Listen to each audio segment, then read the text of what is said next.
طريثي باش نسيو ثمازيغ ممشيتو هي في ثمورة القبائل التوير كنشني في ثمورة النار. اسمها هذا كما نقولوا الطريق تاعنا رانا ماشيين فيه باذن الله، رايحين نوصلوا الى اخر نفس.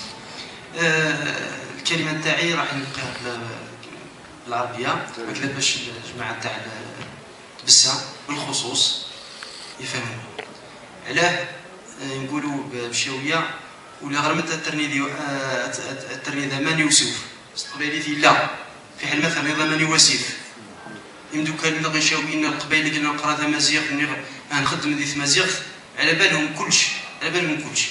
حنايا جينا هنا باش نوصلوا كما نقولوها ميساج فيزن، رساله الى جماعه بسا باش كما نقولوا يشوفوا حقيقه في ذات في عزيزان فات في رزايا مجلد. واش معناتها؟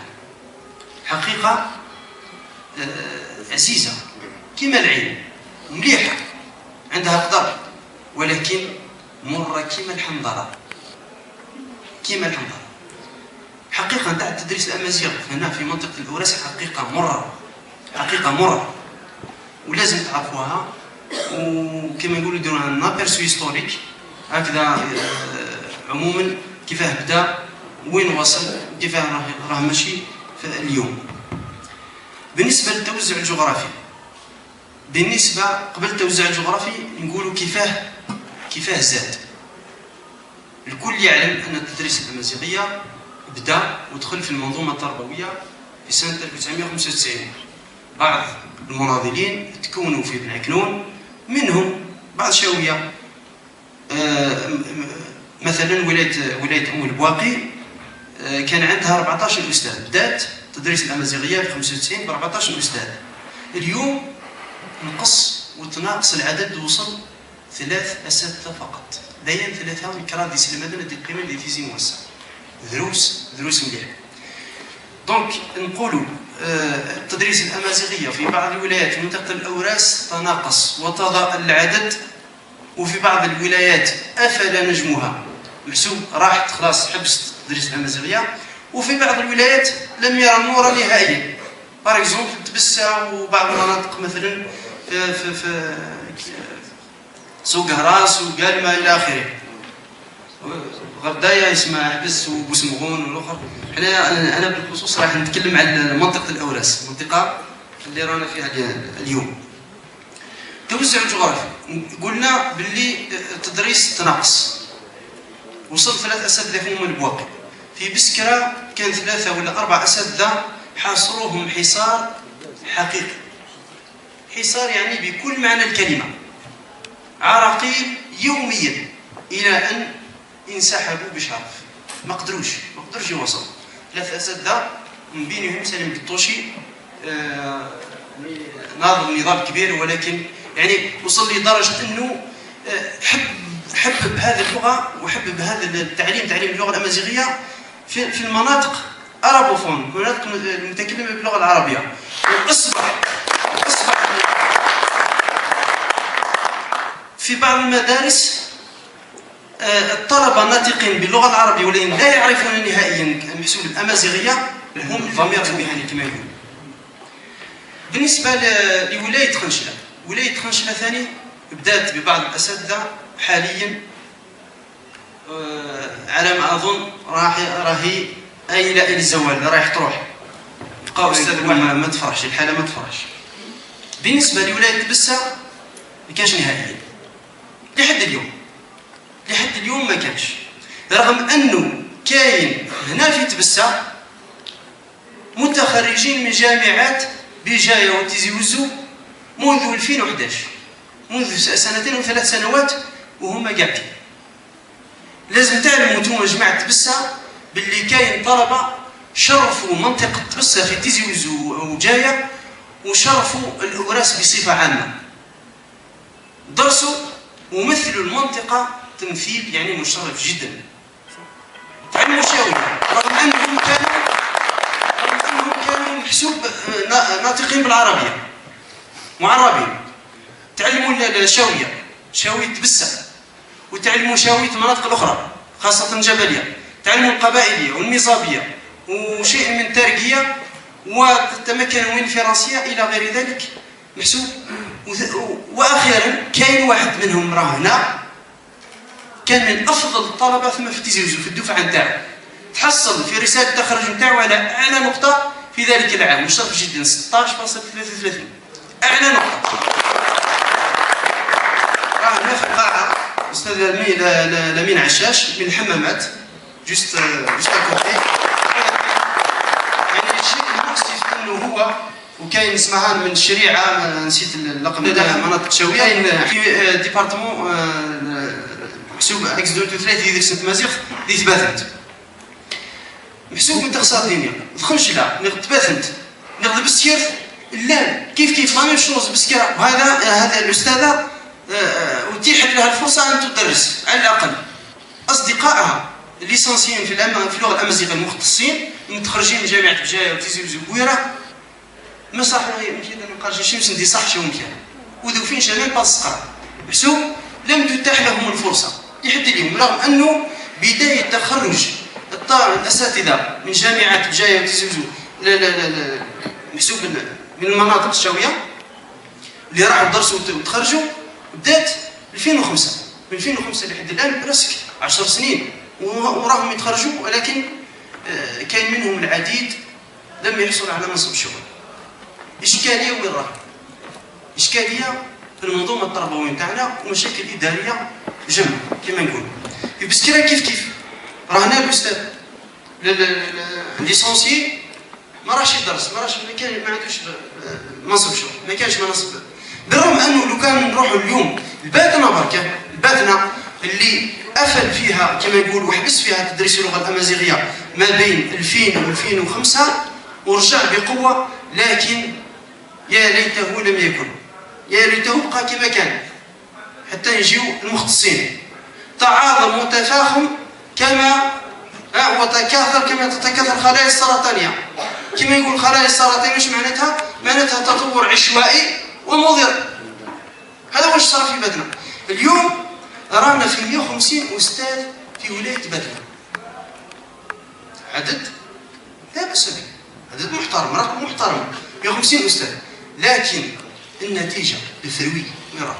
ما كاينش فائده، بالعكس مشاكل ما وراءها مشاكل توجور كل يوم، عوائق اداريه دي زوبستاكل اللي محسوبه تو تيب كل انواعها واصنافها. المشكل في التوزيع الجغرافي ما راش منتظم، ما راش يعني متساوي ومتوازن في ولايات يعني ما وراءها. انا نقول كاين هدف مسطر وان اوبجيكتيف بيان تراسي، الله اعلم شنو. فيما يخص لا فورماسيون دي زونسينيون، تكوين الاساتذه، اسيلغ نيس المدن حاولت لاسيا وحاولنا مع لاسيا باش نحاول نكونوا هذه الاساتذه اللي ما عندهم ولا كما نقولوا التكوين في اللغه الامازيغيه، جاو هكذا كما نقول سي دي كونفيرتي متحولين، كان يدرس اللغه العربيه، كان يدرس التاريخ، يدرس مواد اخرى، ولا لا في باتنا نقصد باتنا، ولا يدرس الامازيغيه. عنده الامازيغيه واش هي؟ حصه ترفيهيه، اقرا كما تحب، دير واش تحب، هكذا يعني محسوب. هذه حاله عايشناها وشفناها باعيننا في مدارس ولايه باتنا، سواء في الثانوي في الابتدائي ولا في الاكماليات. الاساتذه واش يديروا؟ روح ارسم، اكتب، اهدر، اكتب واش تحب، ارسم، ما ديرش برك مشاكل. هذا هو عنده الدرس الامازيغي. ارواح نكونوك، ارواح تتكون باش تكون متمكن، ما كانش يجي، ربما يجي، ولكن عنده ما هي الا فرصه باش فرصه سياحيه، يروح زرادة ولا يروح تيبازا ولا يروح لبومرداس باش يرفه روحه وينحي خاطره كما نقول. دونك ما راهمش متقبلين الا ما رحم ربي. هذوك نثمنوا الجهود نتاعهم رغم انهم كما يقولوا فاقدوا الشيء لا يعطيه، ما عندهمش تكوين، الا انهم داروا مجهودات وبذلوا مجهودات جباره وحاولوا صح يرسخوا يعني تدريس يكون عنده بأسس كما يقولوا، بأسس تربويه، بأسس علميه بيداغوجيه. هذوك نثمنوا الجهود نتاعهم ونعترفوا باللي صح هما عاودوا خلقوا النواه من جديد، عاود السلولند محسوب اسد مدينه تمازيغ ذو كزدو ديبارتمون لا ولايه تباثنت. حاليا قلنا المتخصصين اللي درسوا 4 سنوات زائد رساله التخرج زائد 3 أشهر تكوين في الستاج براتيك كما نقول، رغم انهم متواجدين عددهم يفوق 20، بالاجمال عددهم يفوق 50، 30 منهم نقولوا راهم بداوا التدريس، والباقي رغم انه وزير التربيه اليومات هذه اللي فاتوا واش قال لك اولوياتنا اولويه الاولويات هو التدريس الامازيغيه. التدريس الامازيغيه معليش مرحبا، راهم عندنا دي ليسونسي دو بيكستون راهم هنا قاعدين ما يدرسوش، وراه الاولويه هذه ولا عبر على ورق ولا كلمه هكذاك خلاص. حنايا نامنوا واش كاين على ارضيه الواقع، التطبيق باس لاكسيون. الدواب عده غتموت، عده غتلاو ثنيش لا رياليتي نيش نزريه نسلم هذا نومن تيزد مسميلا قيمنا ما ولاش ودي سكت قرش تيخير كاس قرشاوي تيسير كاس نعطيك تحتم عليك تكتب الحرف اللاتيني مثال ذم ديال التشخيص ديال تيكلت نقول دورث اشاك اوكازيون نعطي المثل هذا.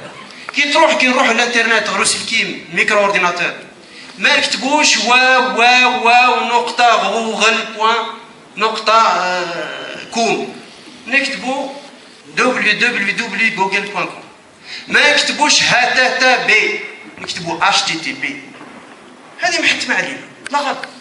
والحرف اللاتيني ما عنده اي علاقه بالحرف الفرنسي. يقولوا ولاد فرنسا حزب فرنسا يحبون يرجعوا لنا الاستعمار، يحبوا كذا ريان نفار، ما عندها اي علاقه لا ايديولوجيه ولا دينيه ولا عقيده ولا والو. حقيقه علميه بحته ابدات الدراسات نتاعها وعندها محسوب كما يقولوا سون تراديسيون عراقه بدات في 1881 اول دروس للغه الامازيغيه في مدينه بسكان من طرف الاستاذ بن سديره 1881 وهم يكتبوا بالحرف هذا العالمي، الحرف اللي يقولوا عليه لاتيني ولا الحرف الفرنسي، ما هو فرنسي ما هو لاتيني، هو حرف عالمي حاليا. 1881 بدات في بسكنه وتطور وكان مختصين وجاو مختصين جاو بوليفه وجاو جا كما حكى الاستاذ عمروش وجا بالعيده ثعلي وجا ثاني عمر نزال من اثفرح من عين زعطوط تابع حاليا لولايه بسكره اللي كتب مع اندري باسي اكبر متن واكبر زخم مكتوب باللغه الامازيغيه لحد اليوم.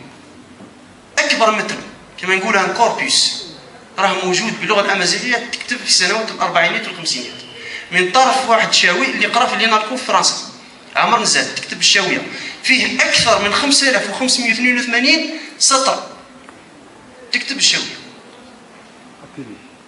يعني كنز ذاك الجوف ذاك الروج يقيم درس واسع بصح هيهات كما يقولوا ولا واحد استثمر فيه ولا واحد حاول محسوب هذه الاستشفاء هذه السلال هذه السرق من تايلانديس. معليش اسمها التحامل وهذا الحقد على الاساتذه المختصين اللي عندهم ليسانس في اللغه الامازيغيه ووصل لدرجه انهم ما يترسموش لحد اليوم ما ترسموش اللي بداوا عندهم سنتين وهما يدرسوا ما ترسموش. علاه؟ راحوا ضحيه الحرف، قال لك تكتب بالحرف العربي هكذا وخلاص، عندها قواعد روح ندرسوا القواعد نتاعها، علمني القواعد نتاعها، انا 4 سنين نقرا في اللاتان، علمني القواعد نتاعها ربما تقنعني ونكتب بها. اروح نشوفوا كيفاه يكتب الكومبليمون دوبجي ديريكت بالحرف العربي، ما كانش عنده قاعده لحد اليوم. تستخرج الكومبليمون دوبجي المضاف اليه والمفعول فيه الى اخره باللغه العربيه ما يعرفش كيفاه انت ما تعرفش قواعد اللغه، قواعد باش تكتب بها، والحرف هذا ماشي عن قناعه، كتبت به هكذا برك تعصبا له، لانه الناس يخلطوا ما بين قداسه القران وقداسه الحرف العربي والعربيه. يعني هذه اشكاليه هنا في شاويه، تعصب يعني في بلاد شاويه، في منطقه الاوراس هذه كما نقولوا ولات شبه ايفيدونس، ولات حتميه. في كل ما نطقوا بالحرف العربي يقول لك لا ما توشيش حرف مقدس. ولاو بعض التلاميذ ما يعرفوش يكتبوا حتى اسماواتهم، لانه كان خلط ما بين الحرف العربي اللي كي تجي تكتب به الامازيغيه. بار اكزومبل نعطيكم مثال، ولاو بعض الطلبه في الابتدائي على خاطر يكتبوا بالحرف العربي، اذا كان اسمه خالد بالحرف العربي في العربيه باين خاء الف لام دال، ولكن في بعض الحالات يغلط ويخلط كما نقولوا يخلط ما بين الامازيغيه ولا يكتبوا خاء الف لام الف دال، يفصل اللام والدال ويزيد لها الف مد. خالات عمر كيف عمر يكتب عمار بار اكزومبل عمار. التقى يعني امثله عديده ولاو يخلطوا. هذا يقدر ما يتوشي كما نقولوا هذه من اللغه العربيه، وما عنده كزخم وكفكر في وكمعلومات ومعطيات حتى في الايات القرانيه الى غير ذلك في التدريس وفي التمدرس نتاعو. الاساتذه نتاعنا ما ترسموش علاه، لانه يكتب بالحرف العربي والاخرين كامل ترسم بالحرف اللاتيني جد، لانه يكتب راح ضحيه. كتبت بالحرف اللاتيني تخلص ما ترسمش، كتبت بالحرف اللاتيني نحيو لك الطلبه، كتبت بالحرف اللاتيني هاي وصل بدرجه تدني المستوى في بلادنا. وهكذا يزيد يقول لك يجيك يقول لك تكتب بالحرف العربي نكوفريوك ونرسموك. والله العظيم هذه حقيقه انقالت وللاساتذه نتاعنا اللي درسوا بالحرف اللاتيني، وهذو اللي يحاولوا يضغطوا عليهم ولا مستوى ولا تكوين في اللغه الامازيغيه.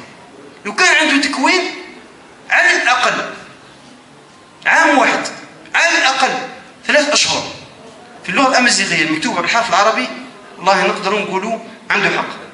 بصح ولا تكوين ولا قواعد ولا يعني محسوبه، أسس يجي يحتم عليك ويفرض عليك حاجه بطريقه محسوب، بطريقه يعني كما نقولوا الصوفيه فيولونت، يعني حقيره، هكذا نقدروا نصبوها حقيره. قبل 3 كانت الوزاره ما كما نقولوا ما فصلتش في هذه القضيه، ويجيوها ويفصلوا فيها ويحتموا عليك ويضغطوا عليك. يعني هذه دي زاغريسيون، تعدي على الاساتذه نتاعنا. وكيفاه رايحين يقابلوا غدوه ان شاء الله رايحين يتخرجوا 80 واحد من جامعه بدنا، كامل رايحين يكونوا عندهم مناصب باذن الله، رغم انه كاين عراقيل في الضغوطات في كل سنه. يقراوا باللاتينيه بيان سور، التكوين تاعهم باللاتينيه، لانه اللاتينيه ما عندناش مشاكل في الكتابه نتاعها، عندها قواعد نتاعها، قواعد مبسطه جدا، قواعد مبسطه. والشيء اللي عاون الامازيغيه تتطور في ظرف 30 سنه. نروحوا اللغات الاخرى ونشوفوا ان عندهم دي ريكومونداسيون تعديلات في اللغات نتاعهم منذ 12 قرن، منذ 8 قرون، ولحد اليوم كاين بعض الكلمات ما فصلوش فيهم. وبما انه احنا الامازيغ تبعنا الحرف العالمي، الحرف محسوب الصائتي الصوتي الدولي، كما نقولوا تشا تكتب بالحرف الفرنسي تي سي اش، بصح هنا القاعده باينه، لكل حرف صوت، لكل صوت حرف. هذه سهلت علينا وجعلت الامازيغيه تمشي والتيسير في القران.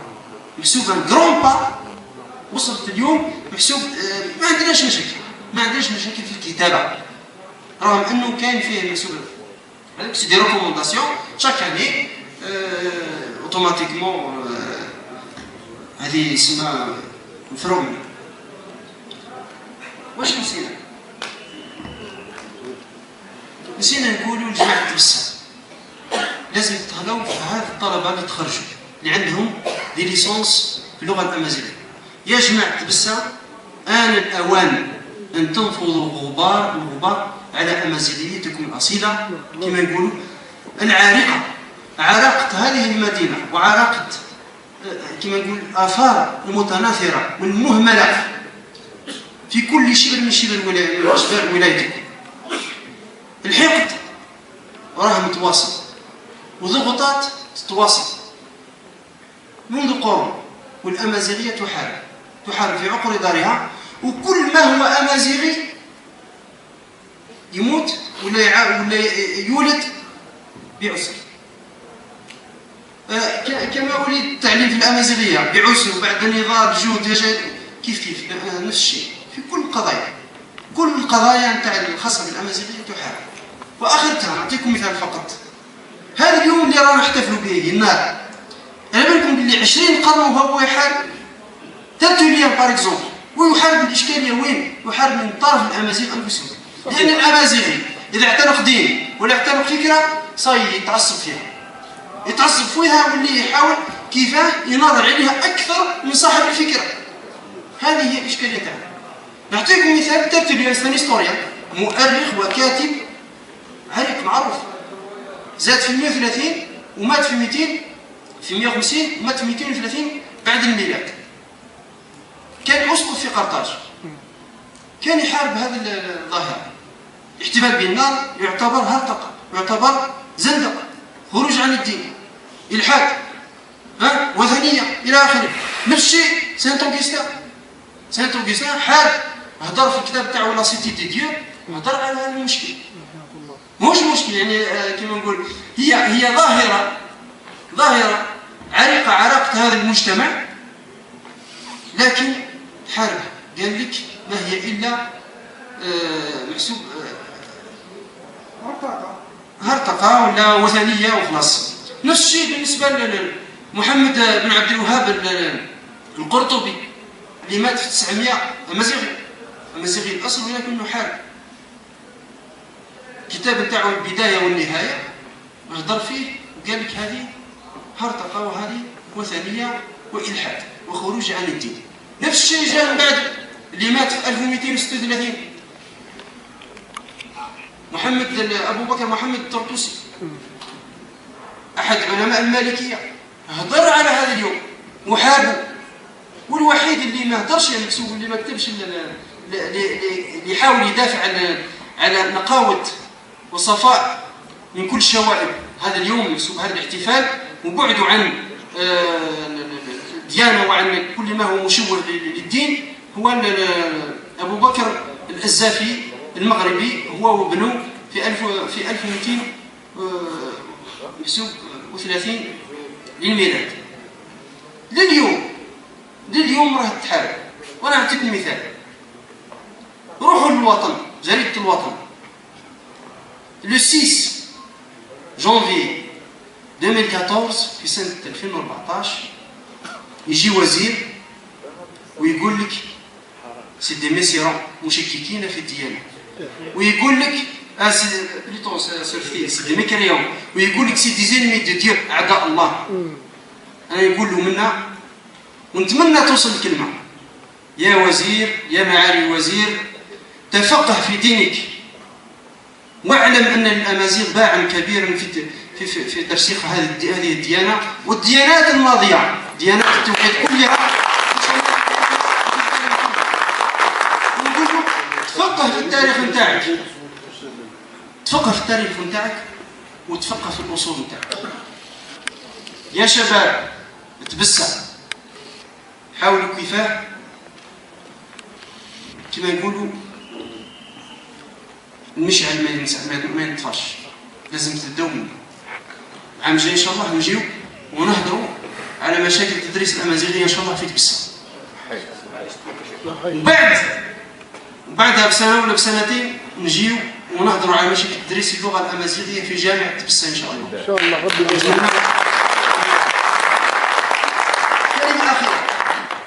كلمة أخيرة. تعربوا ولا تفرنسوا؟ عربوا ولا فرنسوا؟ ولادكم ولا آخرين؟ بكم أو بي؟ بلا بكم بلا بيا الأمازيغية راسخة. صحيح. راسخة. لأن الله سبحانه وتعالى خلق هذه اللغة وأودع فيها عبقرية. صحيح. هذه العبقرية هي سر وجودها منذ أكثر من 20,000 سنة وتواجدها واستمرارها، وستستمر ما دامت الحياة، ما دامت السماوات والأرض، وستكون وكينونتها هي كينونة هذا الكون. ولين نكرو اسمي راس مازيغ ثورينير ثروة تبسث ثروة بسث لابو السوداء ثروة المازيغ نسوما ثمن الله اسكواس نون دام جاز سلامة اسكواس هاون دياوين تذوسة لا سونتي اسكواس هاون دياوين ثمرث الفرح اسكواس هاون دياوين سورتو اسم ورس هاون دياوين اسم ورس لا ريوسيت النجاح والفلاح ان شاء الله.